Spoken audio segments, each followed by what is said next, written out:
ရန်တော်များကိုဖူးတွေ့ရခြင်းအကျိုးများဒကာဓမ္မတို့တွေရက်ွက်တဲ့နေကြတယ်ကိုယ့်အိမ်ကိုနေကြတယ်တစ်နှစ်တစ်ခေါက်တလတစ်ခေါက်ဆရာတော်တန်ဃာတော်တွေအိမ်လေကြွသလားကြွပါပါအကြောင်းရှိမှကြွတာဟုတ်လားအဲ့ဒါတစ်ရက်တစ်ခေါက်တပတ်တစ်ခေါက်တလတစ်ခေါက်ကြွနေတဲ့အိမ်ဒီ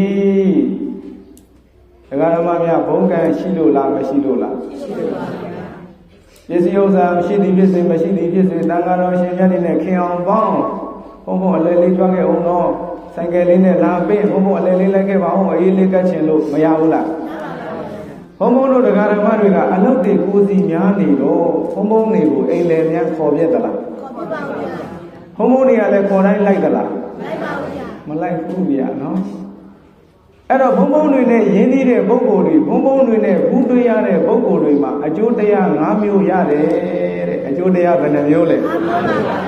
အကျိုးတရား၅မျိုးရတယ်ဆိုတော့အဲ့ဒီအကျိုးတရား၅မျိုးလေးကိုနာကြားပြီးတော့ဘုံဘုံတို့တရားဓမ္မပေါင်းသူတော်ကောင်းတို့တွေကဘုံဘုံတွေနဲ့ရင်းနှီးရမယ်ဘုံဘုံတွေစီသွားရမယ်တချို့တရားဓမ္မများကဘုန်းကြီးတွေနဲ့မရင်းနှီးအောင်တမင်နေတာမရှိဘူးလားရှိပါပါဘာဖြစ်လို့လဲဘုံဘုံတွေဆိုတာဒကာဓမ္မတွေလူတွေတန်းတဲ့ပစ္စည်းဝတ္ထုတွေကိုမိခိုပြီးတော့နေရတဲ့အတွက်ကြောင့်ဒကာမကြီးဘာလိုအပ်တယ်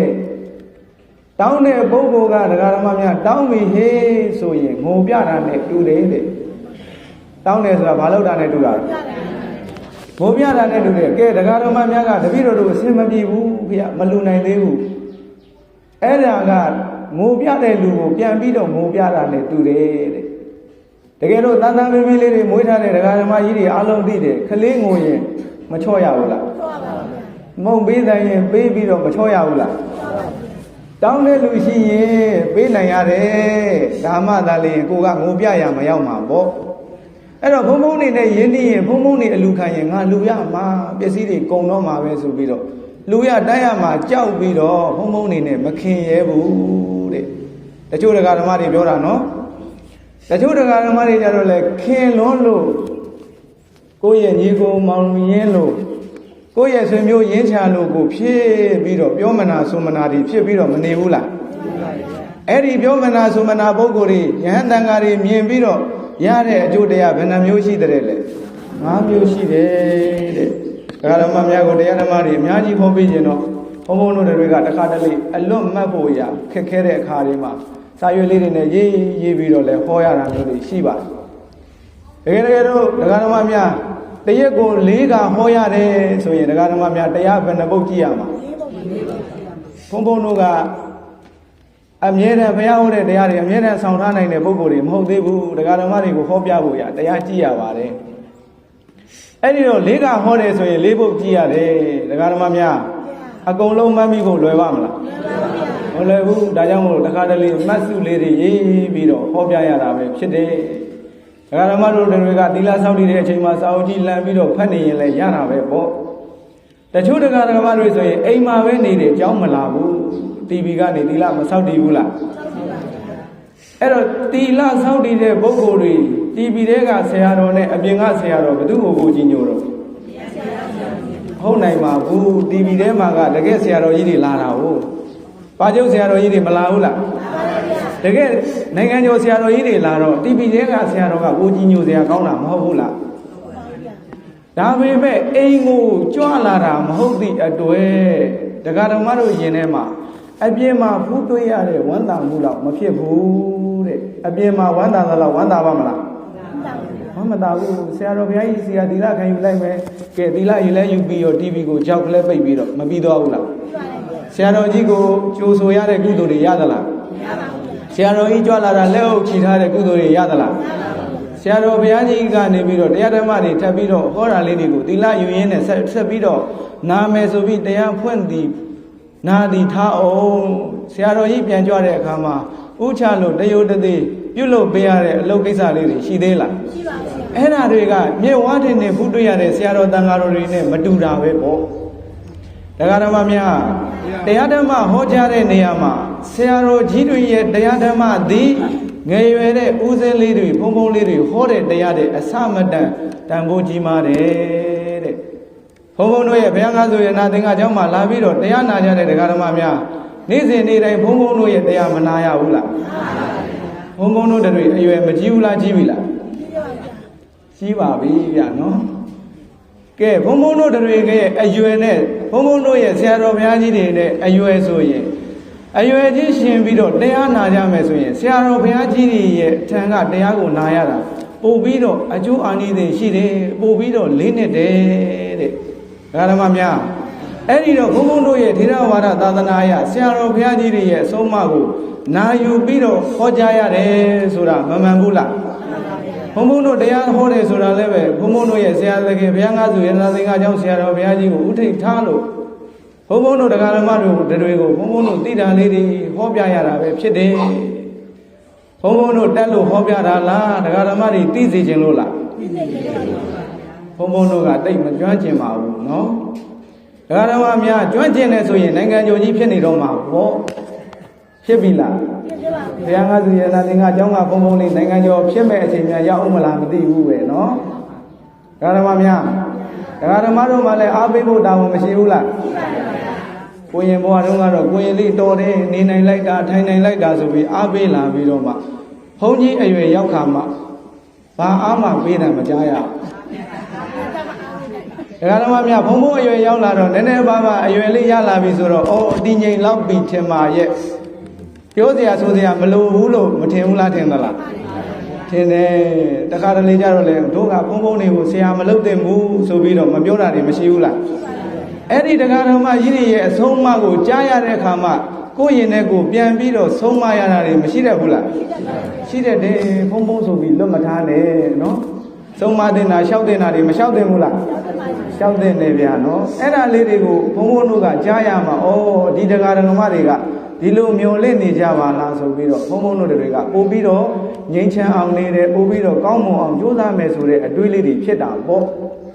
ယန္တာတွေကကြောင်းမှနေကြတဲ့ဘုံဘုံတွေဘယ်ဘုံဘုံပဲဖြစ်ဖြစ်တရားဓမ္မတို့တွေရဲ့စကားကိုနားထောင်နေတာနော်ဘုံဘုံနေကောင်းလားဗျာကျမ်းမာလားဗျာဘယ်ဆရာတော်ပဲဖြစ်ဖြစ်တရားဓမ္မများမေးလိုက်တယ်ဆိုရင်ဒီတရားဓမ္မတွေရဲ့ဩဒီတရားဓမ္မတွေကဒီဘုံဘုံတွေပေါ်မှာမေတ္တာရှိပါလားမတွေးမိဘူးလားတွေးမိမလားဘယ်ဘုံဘုံပဲဖြစ်ဖြစ်တော့တရားဟောနေတဲ့ဘုံဘုံမှမဟုတ်ဘူးတရားမဟောတဲ့ဘုံဘုံပဲဖြစ်ဖြစ်တရားဓမ္မတွေရဲ့အကျိုးကျေးဇူးကိုကြည်ပြီးတော့တရားဓမ္မတွေမဟောဘဲနဲ့ဘယ်မှာဝေယဝဆလုပ်တဲ့ဆရာတော်တန်ဃာတော်ပဲဖြစ်ဖြစ်ဒီကျောင်းတိုက်ကြီးမှာစီပင်ဖို့တာယာဖို့ဒီကျောင်းတိုက်ကြီးမှာလိုအပ်ချက်တွေလုပ်ပေးနိုင်မှုကြိုးစားပြီးတော့နေကြရတဲ့အတွက်မိမိတို့ရရမိမိတို့နေထိုင်ရအရက်ဒေသမှာနေတဲ့ဆရာတော်တန်ဃာတော်တွေဆိုတာတွေးကြည့်ရင်ဘယ်ဆရာတော်ပဲဖြစ်ဖြစ်မိမိတို့ဘုံမှာကျေးဇူးရှိတယ်မိမိတို့ကတန်ဖိုးထားသည်ဖြစ်စေမထားသည်ဖြစ်စေမိမိတို့ကိုးကွယ်တဲ့ဆရာတော်ဘုရားကြီးအပေါ်မှာလှုပ်ဆရာကိုင်းဆရာလေးတွေဆောင်ရွက်ပြီးလို့လှုပ်ဆရာကိုင်းဆရာလေးတွေဝိုင်းဝန်းပြီးတော့ဆရာတော်ကြီးပင်ပန်းမှုမရှိရလေအောင်အားလုံးကကြိုးစားပြီးတော့မနေဘူးလားနေသလားတရားဓမ္မများနေတိုင်းလာပြီးလှုပ်ပေးနိုင်သလား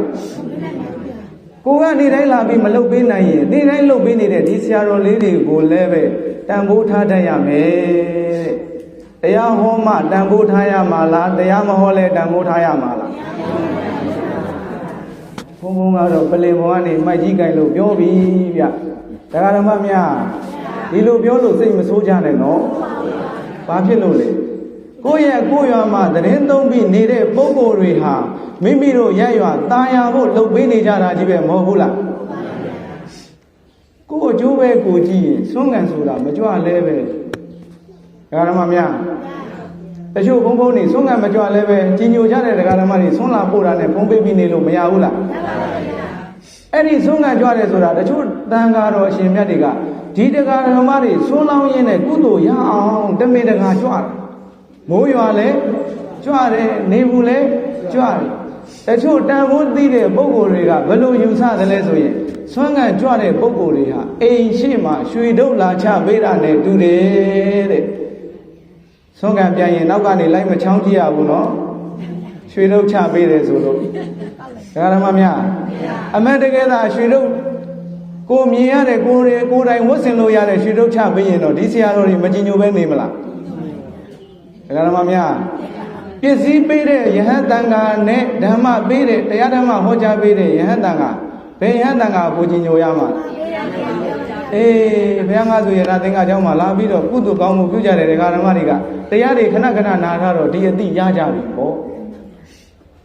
အဲ့ဒီတော့ယဟန်တန်ဃာတွေကြွလာရတဲ့အကျိုးယဟန်တန်ဃာတွေခင်းတဲ့အကျိုး၅မျိုးရှိတယ်တဲ့ဘယ်နှမျိုးလဲအဲ့ဒီ၅မျိုးကဘာလဲဆိုတော့နံပါတ်1ယဟန်တန်ဃာတွေကြွလာရင်စိတ်ကြည်လင်တယ်တဲ့ကြီးညိုစိတ်တွေဖြစ်ရတယ်တဲ့ယဟန်တန်ဃာတွေကြွလာရင်ဘာစိတ်တွေဖြစ်ရတယ်လဲကဲအလုံးလိုက်ဆုံးမယ်ဆရာတော်ဘုရားကြွလို့လာလျင်ညီညိုစိတ်ထားရှိခိုးဥတေဓမ္မတရားနာကြကြည်လေကုသိုလ်ထုစုရုနိဗ္ဗာန်ဝေဆရာတော်တွေကြွလာတယ်ဆိုတော့တရားဓမ္မများတရားတဲ့စကားပြောမလားမတရားတဲ့စကားပြောမလားတရားတွေဟောတာလည်းဖြစ်မယ်တရားစကားပြောတာလည်းဖြစ်ကောင်းဖြစ်မယ်ပေါ့ဒါကနံပါတ်1ရတဲ့အကျိုးပဲအဲ့ဒီကြည်လင်တဲ့စိတ်တရားတွေဖြစ်တဲ့အတွက်ကြောင့်မို့လို့မိမိတို့ရဲ့ဘဝမှာတန်တရာမှာပူပန်စရာမရှိဘူးတဲ့နတ်ပြည်နတ်ဘုံဌာနဆိုတာတွေးလို့တောင်မလွဲတော့ဘူးပြီးကြည့်တောင်မလွဲတော့ဘူးတဲ့ဘာဖြစ်တဲ့အကျိုးလဲတန်ဃာတွေကြီးညိုတဲ့အကျိုးတဲ့နောက်ထပ်တစ်ပတ်ဒကာဓမ္မများယုသေစိကအမျိုးမြတ်၍တဲ့ဆရာတော်တန်ဃာတော်တွေကြွလာတော့လက်အုပ်ကလေးတစ်ချီချီမလုံးရဘူးလားကိုယ်အိမ်ကိုရတကားခုံလေးကိုနင်းလိုက်တာနဲ့ခြေတုပ်တာတွေမလုံးရဘူးလားရိုးရိုးသေးသေးစကားမပြောရဘူးလားပြောရတယ်မနေ့ကတော့ကရက်ွက်ထဲရတကားလေးတယောက်ဖြစ်ပါလိမ့်မယ်တင်းကြံတွေရေပက်ပြီးတော့မိမနဲ့စကားများသလားတော့မသိပါဘူးဘုန်းကြီးကြောင့်မိမပြောက်လို့လိုက်ရှာဒကာတော်များဘုန်းကြီးမိမပြောက်ရင်ဘယ်မှာလိုက်ရှာဒါမျိုးမရှိတတ်ဘူးလားရင်းနေတဲ့ဒကာတော်မတွေဆိုရင်တော့ဘုံဘုံကြောင့်သွားနေတာဖြစ်မယ်ဆိုပြီးလာတာဖြစ်မှာပေါ့အခုတော့တနေ့နေလို့တစ်ခေါက်မရောက်တဲ့လူကဘုံဘုံကြောင့်မှမိမပြောက်လို့လိုက်ရှာတယ်ဆိုတော့သင်ပြေပါမလားပြေပါဘူးဗျာမပြေဘူးဘုံဘုံနေတွေ့ရင်ဒကာတော်မများရိုးရိုးသေးသေးမနေရဘူးလားမရပါဘူးဗျာအဲ့တော့လာရှာတဲ့ပုဂ္ဂိုလ်ကလက်ဦးလေးချီလို့မဟုတ်ဘူးဗျာဘုံဘုံတို့ကျောင်းပေါ်မှာများရှိမလားဆိုပြီးလာရှာတာမတွေ့ဘူးဆိုတော့ဘလို့ဆင်းသွားသလဲဖနှောင်းကိုပေါက်တက်ကိုခောက်ပြီးတော့ဆင်းသွားတယ်ဒကာဓမ္မများအဲ့လိုပုဂ္ဂိုလ်တွေမရှိဘူးလားရှိပါရဲ့ဗျာရှိတော့အဲ့လိုပုဂ္ဂိုလ်တွေနဲ့တွေ့ရရင်ဘုံဘုံတို့ကတရားဓမ္မဟောပြဖို့ဆိုတာပို့ပြီးတော့ဝေးတာပေါ့ဗျာနော်ဒါကအမတ်တရားပေါ့ဘလောက်ပဲကောင်းတာလုပ်နေတဲ့ပုဂ္ဂိုလ်ရှိပါစေဘလောက်ပဲကောင်းမှုတွေနဲ့နေပါစေဘေးမှာမကောင်းတာလုပ်တဲ့ပုဂ္ဂိုလ်အကျင့်စရိုက်ယဉ်ကျေးမှုမရှိတဲ့ပုဂ္ဂိုလ်တွေမတွေ့နိုင်ဘူးလားတွေ့နိုင်တယ်ဒကာဓမ္မများဒါလည်းသတိထားရမှာပဲပေါ့နော်အဲ့ဒီတော့နောက်ထပ်တစ်ချက်ကဘာတော့ဆိုတော့ဝန်တိုဖြောက်ပဲတကိုးကျွယ်ဤတဲ့ဆရာတော်တန်ဃာတော်တွေကြွလာပြီဆိုတော့တချို့ဒကာဓမ္မတွေကဝန်တိုတွေတဲ့ဘာကိုဝန်တိုတယ်လဲဆိုတော့ဒီဖုံဖုံနေဆယ်ပင်မပါနေနိုင်ကြလိုက်တာဆိုပြီးတော့အဲ့ဒီကရုံးကိုမှဝန်တိုစိတ်ဖြစ်တဲ့ဘာဖြစ်လို့လဲငါတို့လိုလောဘမဖြစ်ဘူးစီးပွားမရှာဘူးငါတို့လိုဒေါသမထွက်ဘူးအေးချမ်းပြီးတော့နေတယ်လောဘမရှိတဲ့ပုဂ္ဂိုလ်ဒေါသမရှိတဲ့ပုဂ္ဂိုလ်တောကမရှိတဲ့ပုဂ္ဂိုလ်ကိုလောဘရှိတဲ့ပုဂ္ဂိုလ်ဒေါသရှိတဲ့ပုဂ္ဂိုလ်တောကရှိတဲ့ပုဂ္ဂိုလ်တွေကငါတို့မှအဲ့ဓာတွေရှိတယ်ဆိုပြီးတော့မာနထောင်လွှားတတ်တယ်တဲ့ဒကာဓမ္မများမရှိတာမထောင်လွှားတတ်ဘူးလားအဲ့ဒါလည်းသတိထားမှာပေါ့နော်အဲ့တော့ဘုန်းဘုန်းတို့ကအချိန်အများကြီးကြာလို့မရပါဘူးဆက်ပြီးတော့သွားစရာလည်းရှိသေးလို့ပါနော်နောက်ထပ်တစ်ခုအနေနဲ့စွမ်းရှိသမျှလူဒါနကြောင့်တဲ့ဆရာတော်တန်ဃာတော်တွေကြွလာပြီဆိုတော့ကိုယ်အိတ်ထဲရှိတာထုတ်မလူဘူးလား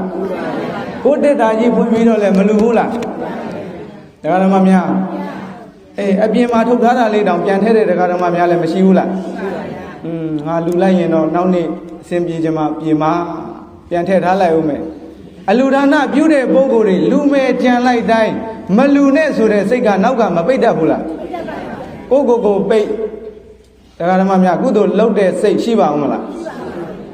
ဒါလည်းသတိထားရမှာအဲ့တော့ဘုန်းဘုန်းတွေကတရားဟောတဲ့ဒီအလူဒါနအကြောင်းကြီးပဲဖေရအလူဒါနပြုတဲ့ပုဂ္ဂိုလ်တစ်ခါပြုရင်တန်တရားလုံးကောင်းကျိုးချမ်းသာတွေရမယ်ဆိုတော့ဒကာဓမ္မများပြုပါလို့တိုက်တွန်းတယ်မပြုလဲပဲဘုန်းဘုန်းတို့ကရိုက်မယ်နဲ့မယ်ရှိသလားရှိပါဘူးထိုးမယ်ကြိတ်မယ်ရှိသလားဆဲမယ်ဆိုမယ်ရှိသလား ဘုံဘုံဘုရားတပည့်တော်တို့တော့ဘယ်လိုမှအစင်မပြေသေးလို့ကောင်းမှုကုသိုလ်မပြုတ်နိုင်ဘူးဘုရားဆိုဩဒကာကြီးတို့ဒကာမကြီးတို့ကျမ်းမာပါစေချမ်းသာပါစေအစင်ပြေကြပါစေလို့မေတ္တာမပွားဘူးလားပွားပါဘူးလူနိုင်တဲ့ပုဂ္ဂိုလ်ကိုလည်းမေတ္တာမပွားဘူးလားပွားပါဘူးယဟန်တန်ခါဆိုတာဒီလူလာရင်စိတ်တစ်မျိုးဟိုလူလာရင်စိတ်တစ်မျိုးဖြစ်เสียလိုသေးလားမလိုပါဘူးဗျာအဲ့ဒါဒကာဓမ္မတို့ကြီးညိုတဲ့ယဟန်တော်တွေရဲ့ဂုဏ်ပဲပေါ့အဲ့ဒီလိုယဟန်တော်တွေကိုကြီးညိုနေရရင်ဒကာဓမ္မတွေတန်ဖိုးရှိပြီလို့မှတ်ထားကြပေါ့နော်အဲ့ဒီတော့ဒကာဓမ္မပေါင်းသူတော်ကောင်းတို့တွေနောက်ထပ်တစ်ချက်ကဘာတုံးဆိုတော့မေးသောအခါပညာတိုးပွားရတယ်ကိုကမသိတာလေးတွေရှိလာရင်ဆရာတော်အဲ့ဒါကဘယ်လိုမျိုးလဲမေးလို့မရဘူးလားကိုအိမ်ကိုနေကိုမိသားစုနဲ့ကိုစည်းပွားကိုရှာတော့ကိုသိကျင်တာမေးလို့ရသေးလားအမေဖះဆိုတာဘာကိုခေါ်တယ်လဲအမေတရားဆိုတာဘာကိုခေါ်တယ်လဲအိမ်ကအမေကမှကျောင်းကိုတရက်တစ်ခေါက်မရောက်ဘူးဆိုတော့တစ်လတစ်ခေါက်မရောက်ဘူးဆိုတော့ဒီအဖြေကောင်းကောင်းဖြေနိုင်ပါမလားသားသမီးတွေသဘောကျလောက်အထိဖြေနိုင်ပါမလားအဲ့တော့မဖြေနိုင်သေးတဲ့မိခင်ဖခင်တွေနဲ့အတူတူနေပြီးတော့နေုံလေးနဲ့ပညာတွေတိုးပွားပါမလားဘုံဘုံတို့တရားဓမ္မတွေကနေ့စဉ်စီးမွားရှာပြီးတော့နေရတဲ့အတွက်ကြောင့်တရားဓမ္မတွေနေ့စဉ်နေ့တိုင်းနာနိုင်ရဲ့လားမနစ်လင်းတာနဲ့ပဋ္ဌာန်းတရားမဖွင့်ဘူးလားပါဠိလိုဆိုတော့ကိုကနားလည်သလားပဋ္ဌာန်းတရားဖွင့်အိတ်ချင်လေးပြေတော့ပိတ်ပြီတရားဓမ္မများလက်ပိတ်ဆိုင်ဖွင့်တဲ့လူကလည်းပဋ္ဌာန်းတရားမဖွင့်ဘူးလားအိတ်ချင်လေးပြေပြီးရက်ွက်တဲ့လူတွေစုရောက်လာရင်ပိတ်လိုက်တော့တာမဟုတ်လားအဲ့တော့ကိုတကယ်လူချင်းနဲ့စီးပွားရေးနဲ့ပတ်သက်တဲ့တရားဓမ္မလူမှုရေးနဲ့ပတ်သက်တဲ့တရားဓမ္မဆိုတာအမြဲတမ်းကျုံအောင်မနာနိုင်တော့ဘူးတရားကောင်းစဉ်တွေကဘုံဘုံတို့ကတရားကောင်းစဉ်ကပေးခြင်းတယ်လို့ပေးတယ်အဲ့ဒီတရားကောင်းစဉ်ထဲမှာမှလူမှုရေးစီးပွားရေးကြီးပွားရေးပါခြင်းလဲပါမှာပေါ့နိဗ္ဗာန်ရောက်ကြောင်းပါခြင်းလဲပါမှာပေါ့တရားဓမ္မများအဲ့ဒီလိုပါလာတဲ့အခါမှာကိုကတရားအပုတ်တွေအများကြီးနာမှာကိုလိုချင်တဲ့အချက်လဲဆိုတာတစ်ခုတလေပဲရတယ်ဘုံဘုံတို့တွေစာဝါတက်တုံးကနော်4-5ရက်လောက်တက်မှကိုရကျင်တဲ့အချက်လက်လေးတစ်ချက်ကိုရတယ်တကယ်လို့သာကိုရကျင်တဲ့အချက်လက်ကလေးတစ်ရက်ရမယ့်နေ့မှာကိုကမနာလိုက်ဘူးဆိုရင်တရားဓမ္မများအဲ့ဒီကိုလိုချင်တဲ့အချက်လက်လေးရပါမလားမရပါဘူးဒါကြောင့်မို့လို့ကိုသိချင်တဲ့အချက်လက်တွေကဘယ်တရားမှပါလို့ပါမှမသိရဘူးဒါကြောင့်မို့လို့ဘယ်တရားမဆိုနာသင့်တယ်တဲ့ယန္တန်ဃာတော်တွေကိုမေးမြန်းရင်ပညာမတိုးပွားဘူးလားတိုးပွားပါဗျာအဲ့ဒီတော့မမိသည်ဖြစ်စေမမှန်မိသည်ဖြစ်စေအဲ့ဒီတရား၅ပါးတိုးပွားတယ်လို့အလုံးမှတ်ပြီးတော့မိမိတို့ရဲ့ဘဝမှာကောင်းမွန်တဲ့သူတော်ကောင်းတွေဖြစ်အောင်ကြိုးစားနိုင်ကြပါစေလောကအကျိုးသာသနာအကျိုးဆောင်ရွက်နိုင်တဲ့သူတွေဖြစ်ကြပါစေကြောင်းဆုမွန်ကောင်းတောင်းလိုက်ကြကုန်ရသတည်း